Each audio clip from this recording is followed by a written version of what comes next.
last thing I wanted to talk about is that there was a time and a place where you had a lot of contacts and you were known for doing a lot of prank phone calls. You remember this? Is there any prank phone call story that you can share that's one of the funniest ones? Oh man, this is crazy. So it's kind of funny because I just found the CD, but it doesn't have everything from where I don't. This have is the that. era we're talking about where he had it on CDs. Yeah, this is CDs. So I mean, everybody knows today about spoof ID. You better believe. And I forgot who put me on. I want to say it was my sister. Somebody put me on a spoof ID. And shout out to sister and spoof people around the world. What was the basis? Like, what could you do on that spoof app? ID, of course, you could put any number on a call ID, not just. It's not just putting your number to, I put 666 or whatever. Yeah. And then it has the option to change your voice to the la, la, la, or the high pitched voice. So, I prank call people with the 666. And it's hilarious, bro. Yeah, I'll be like, hey, this is the devil. But you're talking about like industry people. Yeah, industry cats. Yeah. Saigon French. Yeah. Even Khaled, you know what I'm saying? Got a prank call. But even then, he'll call people off other people's numbers. Yo, you know what I used to do that was hilarious when I was in like fucking early in high school? We used to...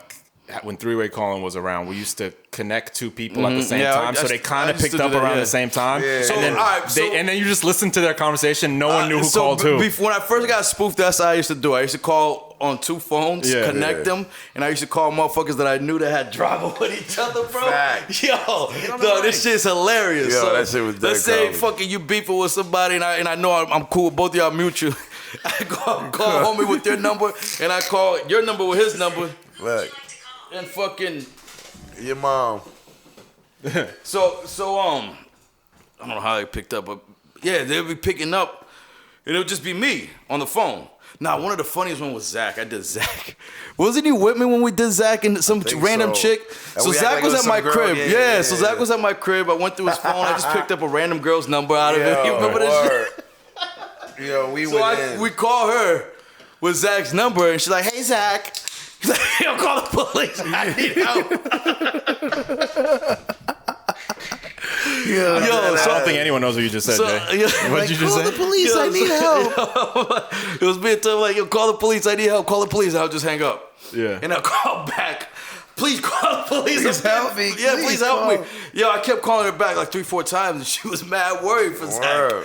So I don't even remember the outcome of the situation, but I remember Zach called us pissed, bro. He'd be tight, bro. He'll turn red, his whole face red. Yo, we fucked with Zach too much, bro. Yeah, but, I think one of the funniest ones was the Saigon one. I don't know if y'all familiar with Millie's, but Millie's got a quick prank call. That shit was pretty funny. I told you that was one of my favorite ones. And French Montana was alright, because French... He was beefing with somebody. No, I called French as Tony Yayo. Remember when French was fucking with Tony Yayo for a hot second? Yeah. So actually, this is kind of funny. I have it on my phone. I could play it. So I called French as Tony Yayo. Yo, French believed it was Yayo. I'm like, yo, I put the high pitch. Well, Tony Yayo got the high pitch. So I'm like, yo, French, this is Tony Yayo. I'm out of Miami. Getting lit. French is like, oh God, what you on, Yayo? What you on? I'm on Yayo. What you on? What's Tony Yayo? What you on? So and I said, yeah, I'm on Yayo, yo, yeah, like that, right? And French is just dying in the back. Yo, Yayo, what you doing, dog? Oh God, French just bugging out laughing, bro. I called French with the 911. I'm like, hey, French Montana, this is Officer such and such. We're headed to your location. And French is like, what? It's like, this is the police. You guys call the police, right? Yo, ain't you do like Freeway and like I know, but that was a little wild. That shit got a little crazy though. Yeah, I called thing with Freeway's number, and Siegel thought it was Freeway to the end, bro, to the very end, bro. He's like, it's me, crazy. Baby Gorilla. Yeah. That's why it's just kind of disrespectful, bro. It's just so one of my favorite ones that we have the audio of, I have it queued up. Which is the best one, is when, and we actually put this on one of your old mixtapes, Tug. When Tug called DJ Khaled from J.Cole's number. So he picked up, and what's hilarious is I'm going to play the clip, but when you listen to the top of the clip, you hear Khaled picking up. It's cut off a little bit, but you hear him say, Cole, talk to me. Yeah, and then it's just Tug rapping, and I had to cut it because he raps for fucking minutes. Thousands. And Khaled then stayed so I remember this. So we was high as shit. One of our late nights making music, being bugged out. Mm-hmm. I don't know what made us call Khaled. We was like, yo, let's call Khaled. A lot of drugs. So we called Khaled with J. Cole's number. And I was fucking with J. Cole at the time. That's when he was coming through. So yeah. So I called, but Tug, you know, we put the phone on speaker. It was just sitting on my table, and Tug is just there. I'm gripped up. Yes, this is a stick up. You ain't got it, yeah.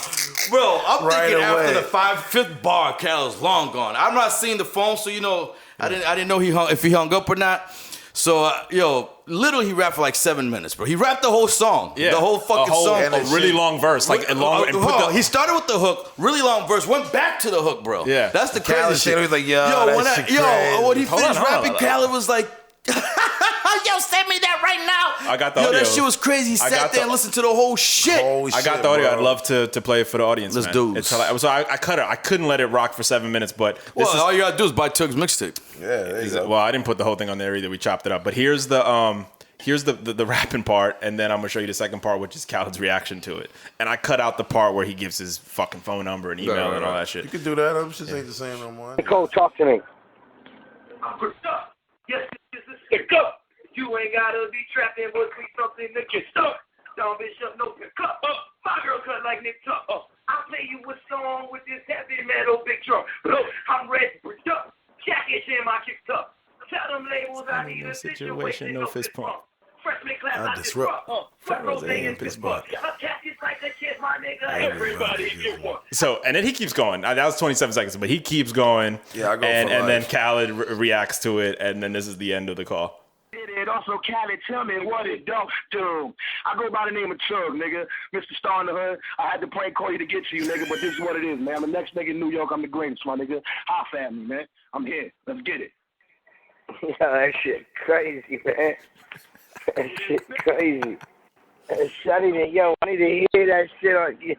Send me that shit. Send me some music. All right, so at my... Send me that shit you just did right there.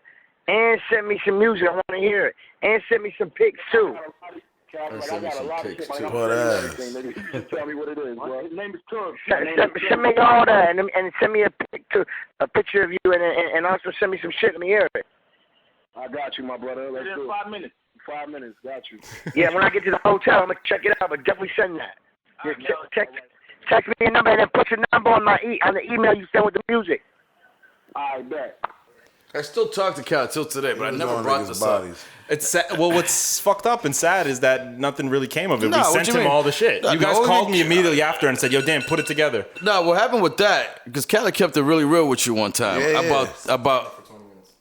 about the whole situation, about being active and working, and don't make me come to you. Yeah, he said, he said you get a little more of a buzz, and I'll sign you. You know what I'm saying? Yeah, And was so I remember nigga, him saying that by to then Tug. I won't need you, nigga. I'll have a big buzz. I'll be lit. But I was working in Miami like 2 summers ago, and in the studio right next to Khaled's studio, and I remember I would see his Rolls Royce out there, so I was like, let me just come through there one time. You know what I'm saying? I ain't doing nothing. Bang, I ring the doorbell.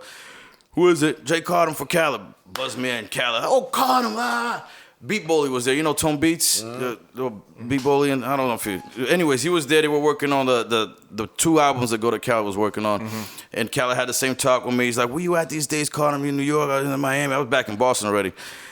And I was like, nah, I'm in Massachusetts. I was like, yo, you need to get down here. You need to be out here. And he was saying the same shit, like, yo, out of sight, out of mind type talk. Still the same email, different number, but still the same email. We still kept in touch through the email. I sent him beats. We went back and forth. He picked about 3 beats. When I was at that studio session, I played like 15 joints. Mm-hmm. So that's where he picked the beats, and I sent those beats over to him. But as working, and it's true, I wasn't active. This is during my retirement, so people don't know that I pretty much retired at 2013. You want me to be your kid's role model.